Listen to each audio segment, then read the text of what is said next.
Here's your First Warn Weather Forecast First, sponsored by Anderson Collision Center. Visit driveanderson.com. Our next round of thunderstorm activity is moving through the state line here into the evening. Right now, none of these storms are at their severe limits. Actually, most of them just below that, but some could be producing around 40 or 45 mile per hour wind gusts, along with just under half of an inch in diameter for the hail. So we are seeing some of these stronger storms, while they are not severe limits, still moving through the area, along with producing some pretty heavy rain for some of us. Temperatures are in the 70s for many of us out ahead of this line of storms. Will fall through the 60s and then eventually into the 50s behind the storms and behind tonight's cold front. We hold on to a few chances of those storms for a few more hours into the rest of the evening as well. I'll continue to let you know when you can expect those storms to move out of the area coming up in just a moment. A former high school staff member learns his fate. The coach secretly recorded girls in the locker room for nearly a decade. Plus, it's one of the busiest boating weekends of the year. The Sheriff's Department reminding everybody to stay safe while on the water. And Mother Nature forces a change in plans during an annual RPS event. Cardboard canoe races are cut short due to rain. Live from WTVO 17, this is Eyewitness News at 5. Good evening, I'm Mimi Murphy. And I'm David Greenberg. We had some severe weather roll through parts of the state line this morning. And now more storms are moving through, so let's check back in with Jordan in the Weather Center. Jordan, how's it looking?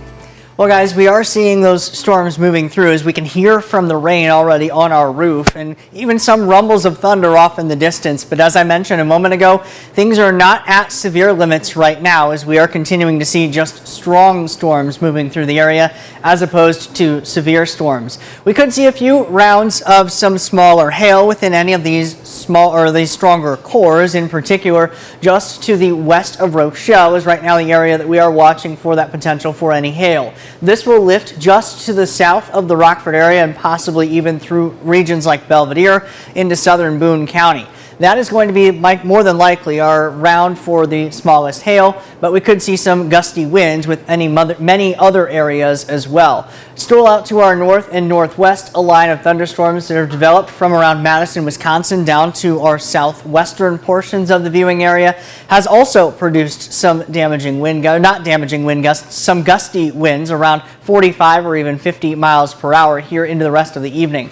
A lot of this activity is out ahead of a cold front, and we can notice where that cold front is still off to our west as we are getting clearer skies, not too much further beyond that. So once that cold front comes through, likely going to bring our things to an end here for the rest of the evening. Out in Freeport, we at least see the potential for some of those stronger storms, and just off to the northwest, a little bit harder to see now with the rain falling in the foreground, but at least we could see some of those stronger storms moving through to around sunset tonight before clearing out not much longer beyond that. I'll track our next chances for any severe weather to move into the state line coming up in my full forecast in just a little bit. Guys? All right, thanks, Jordan. A juvenile is arrested after a threat against a Belvidere school. On Monday, police received a report of an active shooter threat at Belvidere High School. The high school was evacuated and other Belvidere schools were put on lockdown as a precaution. During the investigation, detectives identified a juvenile suspect and determined there wasn't any evidence to support the suspect's ability to carry out that threat. The juvenile is charged with disorderly conduct and threat of violence to a school, which is a Class 4 felony. A former Janesville coach is found guilty of putting cameras in a high school girls' locker room. Brian Kitzman was sentenced to 19 years in prison. The 39-year-old was convicted on multiple charges, including invasion of privacy using surveillance devices. A little over a year ago, officials announced that staff at Craig High School had found a GoPro camera hidden in a locker. A school resource officer reviewed the footage and arrested Kitzman that same day. Police say the footage showed Kitzman placing the device in the locker. More evidence has also been found in his home. Belvidere police ask the public for help identifying a robbery suspect. This man is suspected of committing retail thefts at 2 separate occasions at local businesses. Anyone with information on this suspect or any vehicles you may see in these photos can contact the police department or Crime Stoppers. A teenager is arrested for a robbery out of DeKalb. The incident happening last Friday evening at the DeKalb food market. The victim reportedly told police that a boy took money from them by force, then fled the scene. Police identified the 15-year-old suspect through surveillance video. Wednesday, officers arrested the 15-year-old at his DeKalb home. He faces a Class 2 felony robbery charge. More license plate readers will soon hit the streets of the state line. The Winnebago County Board approved the purchase of 44 cameras for the Sheriff's Department last night. The 5-year deal with Flock Group will cost $174,000 the first year and $136,000 for the rest. Rockford police already use the readers to automatically check a passing car. If their plate is on a so-called hot list, law enforcement will be notified. Officials have not said when the sheriff's office could get the cameras. Well, the unofficial start to summer is here. That means plenty of outdoor fun, including boaters hitting the water. But dangers can come with that fun. Blake Dietz caught up with the Winnebago County Sheriff this morning, and Blake, he offered up some tips to keep boaters safe. Yeah, he did. Mimi, David, Sheriff Caruana and I took a trip out onto the Rock River this morning to refresh boaters with some safety tips as boating season begins. Over 1/3 of all boating accidents occur during summer holidays like Memorial Day, according to the American Boating Association. While common sense tips like staying sober while driving and keeping a safe distance from other boats can reduce the chances of a problem, the department also wants to reduce what they say is a common cause of accidents. Speed limit, we want to make sure everybody adheres to that. You know, during the day it's posted 45 miles an hour at dusk, and as it starts getting to dark, it's 25 miles an hour. And the accidents that our deputies have handled is speed related like that, especially at dusk. We want them to make sure that they're adhering to that. 45 miles an hour on the water is quite fast. The Sheriff's Office has 2 designated river patrol officers who can be reached for stranded boats, rescues, or any other service by calling their patrol line. You can find out more information on that at our website, mystateline.com. Mimi. All right, thanks, Blake. DeKalb breaks ground on the city's 4th fire station. Despite the weather, DeKalb officials were able to recognize the hard work over the past 2 years to make this project a reality. DeKalb Fire Chief Michael Thomas says it was a community effort. The new station, located in the south side of the city, will provide better fire coverage to areas previously lacking. Chief Thomas says neighbors in the area are looking forward to the addition as well. They knew that that parcel was put in place for a firehouse almost 20 years ago. And so they're like, it's finally happening. So what we're hearing is nothing but positive from that area. And I don't think a lot of people understand that when they need help, they really should have that help in a proper amount of time. Chief Thomas says the station should be open in about 10 months. State line students put their engineering skills to the test. RPS Production Academy's engineering pathway students designed, engineered, and built a canoe out of cardboard and duct tape. Creativity, of course, encouraged, including a Batman-themed boat from students at Roosevelt. The plan was to race the boats at Levings Lake, but today's weather unfortunately ruined those plans. For the first time, 3rd graders from Haskell Elementary were also invited. The goal of the event is to support team building. And the benefit of today is really they get to see their design and the hard work from the entire year come to life. They get to not only design and build a canoe, but now they get to present that theme to community members and then actually try to float the boat in Levings Lake. It's a bummer about the rain from this morning. RPS says they're hoping the event can be rescheduled. Well, lawmakers work to ban non-citizens from voting in D.C. elections. Up next, supporters say the bill protects the nation's capital, while critics say the vote is just for show. And coming up at 6, volunteers spruce up more than a dozen Rockford area homes. The workers trading in their day jobs at Collins Aerospace to do yard projects for the community. The House passed a bill Thursday that seeks to ban non-citizens from voting in local D.C. elections. 52 Democrats joined Republicans in supporting the legislation, but it was largely a symbolic vote. Jesse Tenor explains. The bill is passed. The House advanced a bill Thursday to undo a D.C. law that allows non-U.S. citizens to vote in local elections. Take back America from the radical left. Republicans, including the bill's sponsor, Texas Congressman August Pfluger, argued the D.C. law dilutes the vote of its residents. It is cheapening and lessening citizenship. Louisiana Congressman Garrett Graves said it's the responsibility of Congress to protect the nation's capital. People that can vote for Vladimir Putin would also get to vote for the mayor of D.C. Unbelievable. 52 Democrats joined Republicans to pass the bill, but 143 voted to keep the D.C. law on the books. It is hypocrisy. California Congressman Robert Garcia said House Republicans have no room to talk when many still falsely claim the last presidential election was stolen.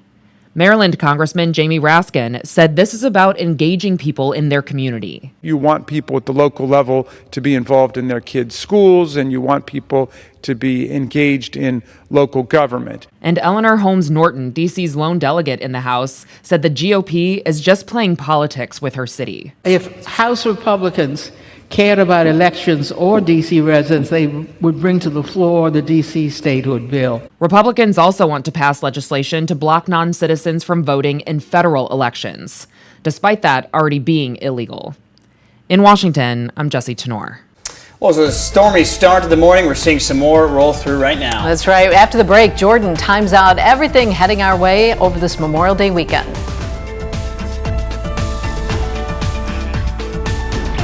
Now, your first warned weather forecast from meteorologist Jordan Wolf.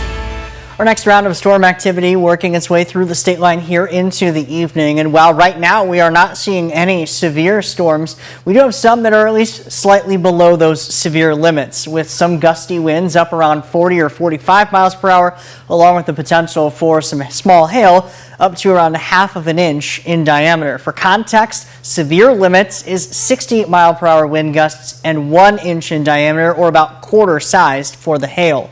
We do have a few of these strong but non-severe storms moving through the area. In particular, just south of Rockford right now, this is potential for any of that smaller hail within that stronger core. All of these storms are moving along a line to the northeast at around 45 to 50 miles per hour in many spots.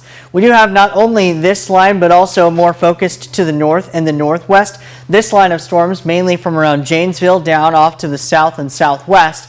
Many of these areas also seeing some of those gusty winds up around 40 miles per hour, along with the potential for that small hail. We're also seeing more frequent lightning and heavy rain. Those are mostly going to be our main concerns and main threats with any storm that we get here developing throughout the day. A lot of this activity, in particular with the areas out close to Freeport, will move through the area as we get later on into the evening, eventually bringing us clearer skies tonight. In Freeport in particular, we can see with our SkyTrack camera some of the heavier rain out in the distance, and that's helping to bring not only our visibilities down, but also some areas may see some ponding in low-lying areas with a lot of the rain that we had last night, in addition to the heavy rain that we have today. Our SkyTrack camera out in Freeport is brought to us by the Rockford Career College. We do have at least a few of these storms that will move through the area a bit longer into the rest of the evening. Futurecast, one example of a computer model that eventually clears those closer to 8, 9, or 10 o'clock tonight behind a cold front. That cold front coming in actually not much further behind those storms, but that will help to clear us out, bringing our humidity down, as well as cutting off a lot of these storms from the energy that they are using to continue to maintain their strength. That will also be aided by the sun setting close to around that time as well. So a lot of the storm activity will dwindle once we get closer to 8, 9 o'clock tonight. When we get closer to midnight and beyond that, we're looking at clearer skies and possibly even completely clear skies overnight. Temperatures at the moment are in the 70s for many of us, including 73 right now in DeKalb, 74 in Rochelle, as well as in Rockford, 66 degrees, a bit cooler out in Galena with some of that rain that has been working through. We down to 52 degrees for the overnight lows tonight underneath decreasing clouds, and seasonably cool, fairly close to average, but that cold front will switch our winds out of the northwest, helping to keep us a bit cooler as we head into tomorrow. We do have lots of sunshine, though, behind that cold front and very dry conditions as well, leading to mostly sunny skies to kick off the Memorial Day weekend.